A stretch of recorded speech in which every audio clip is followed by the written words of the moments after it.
بسم اللہ الرحمن الرحیم۔ السلام علیکم یوٹیوب کے معزز دوستو، امید ہے آپ سب خیریت سے ہوں گے اور آپ دیکھ رہے ہیں انفو زیڈ ٹی وی اور میں ہوں آپ کا دوست ظہیر عباس۔ آج کا ہمارا ٹاپک ہے یوم ولادت حضرت رضی اللہ تعالیٰ عنہ۔ آج عالم اسلام حضرت علی کرم اللہ وجہ کا یوم ولادت باسعادت منا رہا ہے۔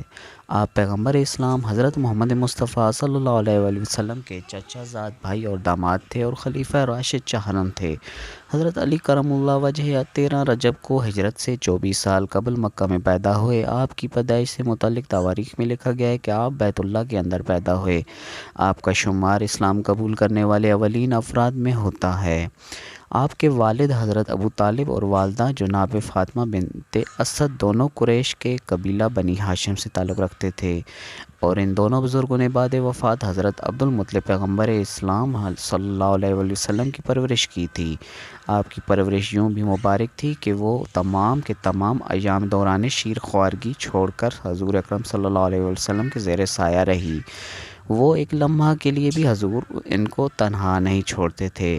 حضرت علی کرم اللہ وجہ کے بارے میں عام روایت ہے کہ آپ نے 13 سال کے سن میں اسلام قبول کیا اور مکے میں پیش آنے والی تمام مشکلات میں پیغمبر اسلام کے ہم رکاب تھے۔ حضرت علی رضی اللہ تعالیٰ عنہ کی امتیازی صفات اور خدمات کی بنا پر رسول کریم صلی اللہ علیہ وسلم ان کی بہت عزت کرتے تھے اور اپنے قول اور فعل سے ان کی خوبیوں کو ظاہر کرتے رہتے تھے۔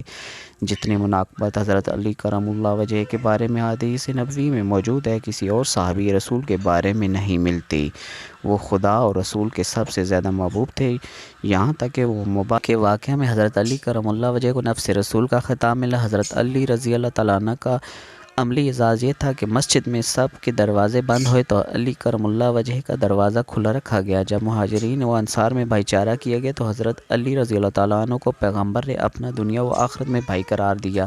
آخر میں غدیر خم کے میدان میں ہزاروں مسلمانوں کے مجمع میں حضرت علی کو اپنے ہاتھوں پر بلند کر کے یہ اعلان فرما دیا کہ جس کا میں مولا مددگار سرپرست ہوں اس کا علی بھی مولا ہے۔ حضرت علی علیہ السلام کو 19 رمضان 40 ہجری کو صبح کے وقت مسجد میں عین حالت نماز میں ایک زہر میں بھجی ہوئی تلوار سے زخمی کیا گیا۔ زہر کے اثر سے 3 دن جان کنی کی حالت میں رہنے کے بعد 21 رمضان کو اپنے خالق حقیقی سے جا ملے۔ آپ کا روزہ مبارک عراق کے شہر نجف مرجع اور خلائق میں ہے۔